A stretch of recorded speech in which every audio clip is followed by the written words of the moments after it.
We have to bring religion back.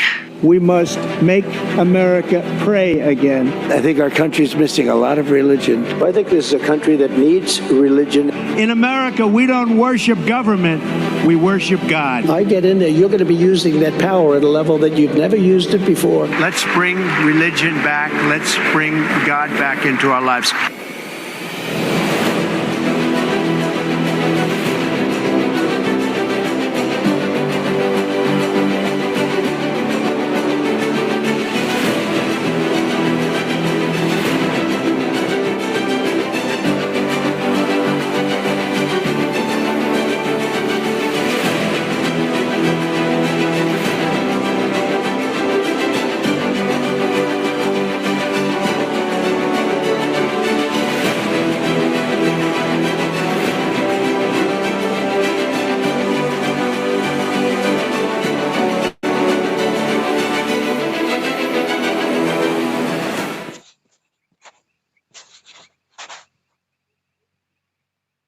I think our country's missing a lot of religion. I think it really was a much better place with religion.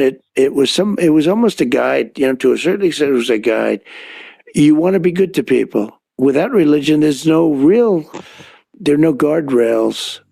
I'd love to see us get back to religion, more religion in this country. Look, we're going through a lot of problems in our country. If you take a look at the anger, the problems that we have, and a lot of it is that it's less based on religion now than it was 25 years ago and 50 years ago. And I mean, we were people would say, a Christian and really religious, even other faiths country.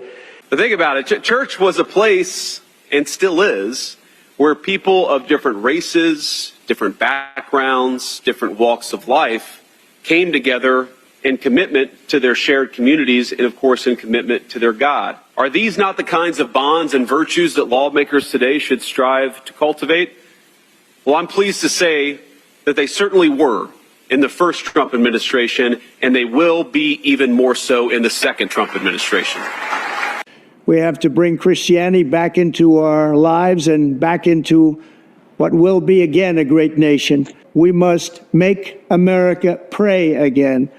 This Bible is a reminder that the biggest thing we have to bring back America and to make America great again is our religion. But for 4 years, we went through a great period. You were able to speak, and we're going to make that on a permanent basis. You're going to be able to do it because you're the people we want to hear from, the pastors and the ministers and the rabbis. The people in this room are the people we want to hear from, and they have to have a political voice. You have such power. But you weren't allowed to use that power, and you're now allowed to use it. I get in there, you're going to be using that power at a level that you've never used it before. It's going to bring back the churchgoer. I mean, you have to see, I don't like the charts. When I see charts where they're going in the wrong direction, we don't like that. The clergy are important spiritual leaders. You'll sometimes hear people say, well, we'll let, the clergy talk about matters of the church, but we can ignore them when it comes to matters of public policy. I think that's the wrong way to look at it. That's certainly not the right way to look at it for me. Catholicism, Christianity, at its root, I think teaches our public officials to care about the deep things, the important things, the protection of the unborn, the flourishing of our children, and the health and the sanctity of our marriages. And yes, we care about prosperity, but we care about prosperity so that we can promote the common good of every citizen in the United States of America. While again, I will never be perfect, I will always try to remind myself that the goal of our public policy is to promote the common good, and I will fight for that every single day that I am a public official. Christian politics should be about the common good. Whether you're a Bible-believing Christian or not, you should pursue the kind of society where people can live a good life. That, to me, is the politics of the common good, and it's very much influenced by my Christian faith. In the Catholic vision, the sharing of the common good is precisely the way in which our personal goods are elevated. Sabbath laws are a way of publicly orienting us to God, but also safeguarding the common good of the family. We've been proponents of Sabbath laws. A restoration of the Sabbath is the most concrete and material gift that we can give to our nation. It used to require retail stores to close between midnight and noon on Sundays. Lawmakers narrowly repealed that law in 2019, but one House bill looks to bring it back. Good evening, Monica. There are efforts to bring back the blue law. Controversial law in North Dakota may be coming back if some legislators have their way. Lawmakers are debating House Bill 1150, which would bring back Sunday blues law. If passed, the bill would make it illegal for businesses to open or workers to perform non-essential labor between midnight and noon on Sundays. Jeff Hoverson was one of the legislators who introduced the bill. He says that reinstating a blue law is good for families and workers. We still give commerce the second half of the day, and the church basically has the first half. And the workers, really, it's more about workers than it is about church versus state. The blue laws are a defining norm that truly sets a quality of life in Bergen County apart and ahead of our neighbors.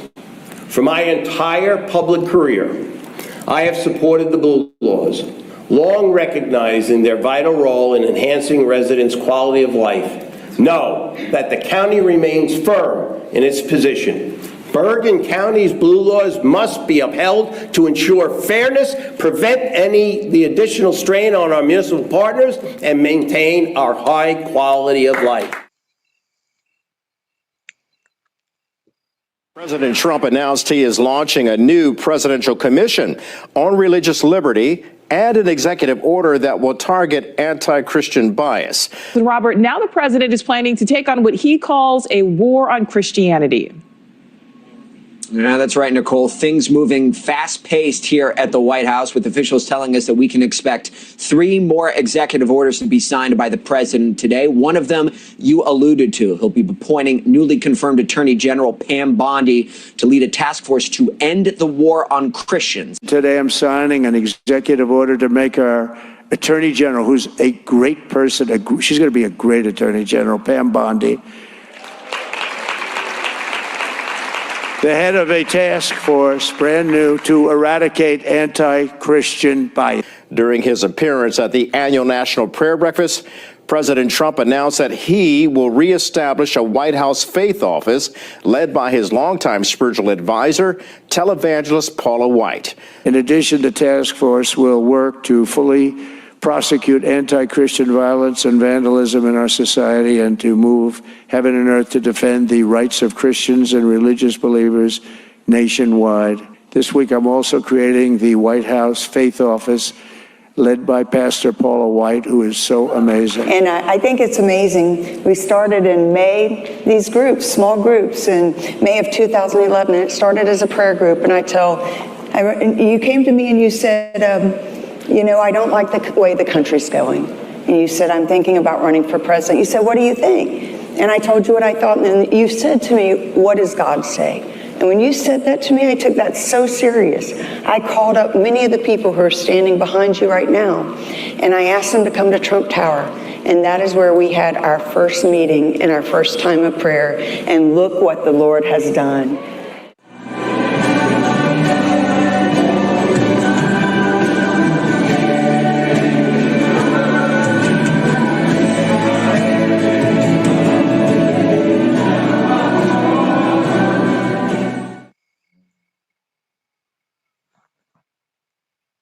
Lawmakers dealt with a number of concurrent resolutions today, covering controversial and political topics. The most controversial resolution Thursday is HCR 3020, declaring Jesus Christ the King of the world. Williston Representative Nico Rios says Christianity is tied to the nation's history and should be recognized. Christianity has played such a foundational role in our society, and acknowledging that should not be controversial. Furthermore, recognizing our heritage and moral foundations is never a waste of time. The ACLU argues it's still a violation of freedom of religion since it's treated as an opinion of the state. To my fellow conservatives, if we cannot conserve the bedrock of our civilization, the family, then we can't call ourselves conservatives anymore. Now is the time to do the right thing. Now is the time to reassert the sovereignty of Christ as our King. Now is the time to restore the authority of God and submit our will to He who knows what's best. May our Lord and Savior Jesus Christ bless you and keep you. May He make His face shine upon you. May He be gracious to you. May he turn his face towards you and give you peace. Amen. Schools should not be a place that drive out faith and religion, but that should welcome faith and religion with wide open, beautiful arms. We don't want to see God forced out of the public square, driven out of our schools, or pushed out of our civic life. I issued guidance making clear that the right of freedom to worship does not end at the door at a public school, and I supported school prayer, very important, school prayer, which we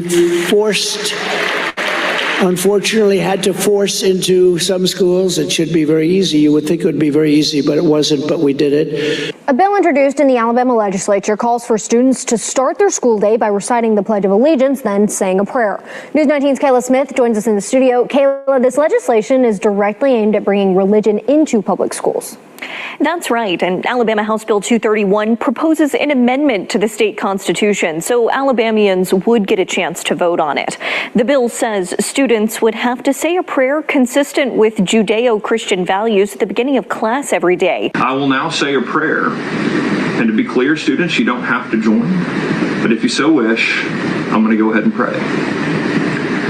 Dear God, thank you for all the blessings you've given our country. This is the video sparking controversy across Oklahoma.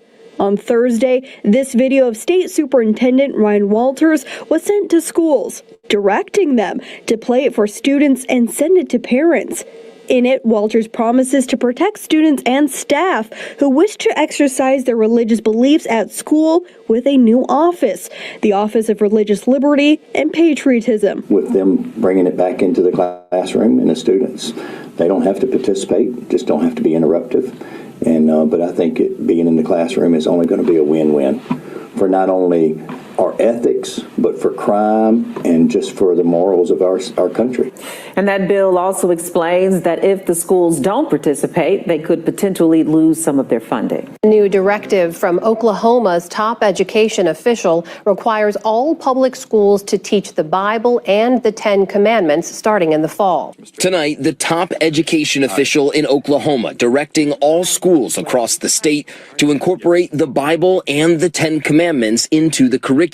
The new requirement for grades 5 through 12, effective immediately. Every teacher, every classroom in the state will have a Bible in the classroom and will be teaching from the Bible in the classroom. Likes the Ten Commandments, by the way, going up in the schools.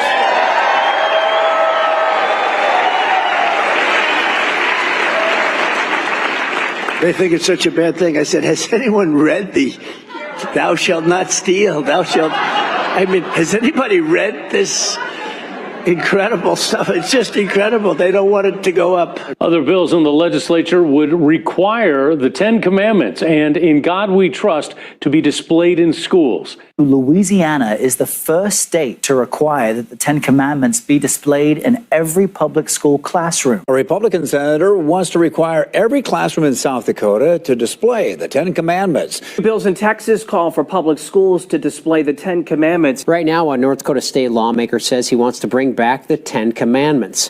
A Georgia lawmaker wants to add the Ten Commandments at every public school. And a piece of legislation was introduced into the Idaho House Education Committee that would require public schools and universities to display the Ten Commandments. A public hearing was held on a proposal to require all public schools, colleges, and universities in Alabama to display the Ten Commandments. In Kentucky has filed a bill that would allow teachers and administrators to post and teach about the Ten Commandments.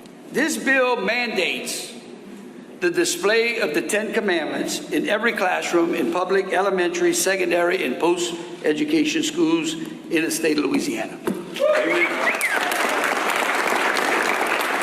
Because if you want to respect the rule of law, you got to start from the original lawgiver, which was Moses. Yeah, Russ Vought is somebody who is going to now fill Trump's Office of Budget and Management nomination. That's a job that he actually held during the first Trump administration. And that's a job that has a lot of insight or oversight of the president's agenda. So we talk about being a nation that's for God. That's a consensus that we want to renew in this country, that we have religious liberty, but it cannot come from this notion that a country isn't understanding the reality that it has to obey God, and there is only one true God, and that is Jesus Christ our Lord. You hit upon the first priority of our organization is to regain a notion in this country, a consensus that we're not a secular country, that we are a Christian nation. When you have the right, unwilling to articulate what it means to be a nation under God, that is a corrective that you have to emphasize a little bit and do your best to have the laws reflect what we know to be true. Heritage does such an incredible job, and they're going to lay the groundwork and detail plans for exactly what our movement will do and what your movement will do when the American people give us a colossal mandate to save America. And that's coming. That's coming. For as many times as Donald Trump tried to distance himself from Project 2025, the issue was always that Donald Trump is not someone who pays close attention to the details of policy and to policy proposals. It was always up to other people who were going to implement a lot of the things that he wanted to do, or to implement their own agendas once they were empowered by him. The people who wrote Project 2025 are writing down what it is they want to do, and those are likely to be people who could then serve in Trump's administration. A lot maybe of the Project 2025 agenda may now actually happen no matter what the candidate as then was saying. Is that fair? It is fair, and there's no doubt that will happen. I don't mean that with any disrespect to President Trump, whom he knows, who is a friend, but just to say there is so much overlap between President Trump's official campaign platform, Agenda 47, and the policies in Project 2025. That's what I mean when I said that it's sort of boring in one sense, because it's not newsworthy that the Republican candidate for president would be saying many, if not most, of the same things that the conservative movement itself would be saying. Our recent explication, or one recent explication you might have seen, you might have even signed, called for, quote, restoring to our nation a proper public orientation toward the virtues of patriotism and courage, honor and loyalty, religion and wisdom, congregation and family, man and woman, the Sabbath and the sacred, and reason and justice. Taking us well down the road to theocracy was a huge feature of Project 2025, and it did it in so many different ways. So they have provisions in there to effectively codify the Christian Sabbath on Sunday by penalizing employers, forcing them to pay overtime if an employee is asked to work on the Christian Sabbath. Today I had on a very dear friend, someone who's been, I think, a mentor and really helped shepherd me into life in DC in a pretty big way. We had on Jonathan Berry, who is a partner with the Boyd & Gray and Associates law firm. Conversation largely inspired by this here document. I'm holding it up on the YouTube video. What it is, though, is the Department of Labor and Related Agencies chapter in Pillar 1 of the Heritage 2025 Presidential Transition Project Policy Book. The proposal that's in our book is amending the basic federal overtime law, Fair Labor Standards Act, to require that overtime be paid for all work done on the Sabbath. Interesting. Yes. So I don't think I don't think Congress has the authority to mandate like a national closing on the Sabbath. That was always a state decision to do that. But let me add, it was always a state decision to do. Because the big picture, how do we sell America on this vision of labor is good and sacred, and yes, and also then what are you on day one taking to the new Secretary of Labor? Something I really encourage. I don't see a big. It's harder to see a big federal role for this. I think this is more a question of state and local law. Is reinvigorating where possible Sabbath rest laws. It's not merely from rest in the sense of abstinence from work, but it's rest for. It's rest for time with God, time worshiping God. An hours-long grilling for arguably President-elect Trump's most controversial pick, with heated questions from Democrats. The hearing also putting a focus on allegations of controversial aspects of his faith, called out by protesters. Members of the security. Much of the outrage fueled by his tattoos, which include a symbol known as the Jerusalem cross on his chest, another saying Deus Vult, Latin for God wills it, and a common battle cry during the Crusades, the religious wars led by Catholics to convert Muslims a millennium ago. Hegseth talks a lot about his tattoos. They're important to him. He began getting them around 2016. The very first one was a cross with a sword running down the middle, which he said was a tribute to one of his favorite biblical verses, Matthew 10:34. This is taken by those who want not a peaceful Christianity, but a war religion. It's where Christ says, I come to bring not peace, but the sword. This idea of the Crusader Knight who wages holy war against Muslims, against Jews. In Hegseth's book, he talks at great length about the story of Gideon from the book of Judges. And what's interesting to him about Gideon is that Gideon's first step was to purge the enemies within. That was the first battle. And then he emphasizes another part. Gideon goes to war, and we sort of know this, these are sort of Bible stories, but the part that he really likes is that after they've won the battle, Gideon orders his men to hunt down every one of the other force. And Hegseth's words, eliminate them all.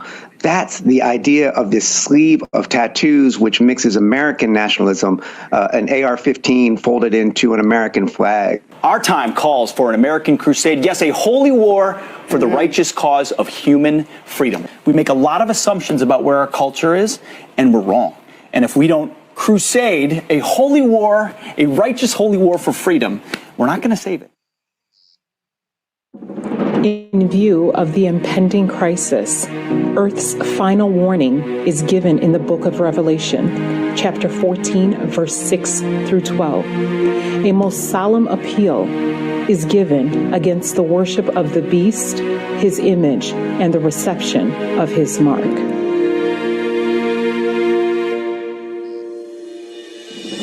And I saw another angel fly in the midst of heaven, having the everlasting gospel to preach unto them that dwell on the earth, and to every nation and kindred and tongue and people, saying with a loud voice, Fear God and give glory to him. For the hour of his judgment is come, and worship him that made heaven and earth and the sea and the fountains of waters. And there followed another angel, saying, Babylon is fallen, that great city, because she made all nations drink of the wine of the wrath of her fornication.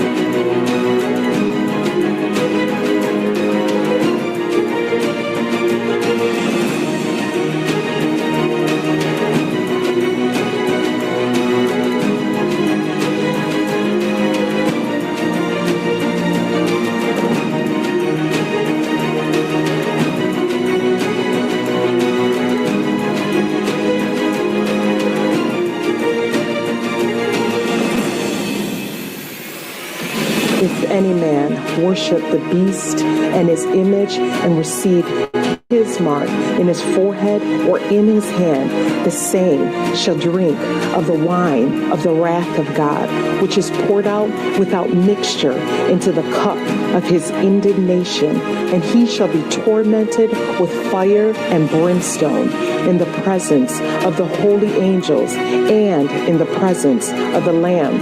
And the smoke of their torment ascendeth up forever and ever, and they have no rest, day nor night, who worship the beast and his image, and whosoever receiveth the mark of his name.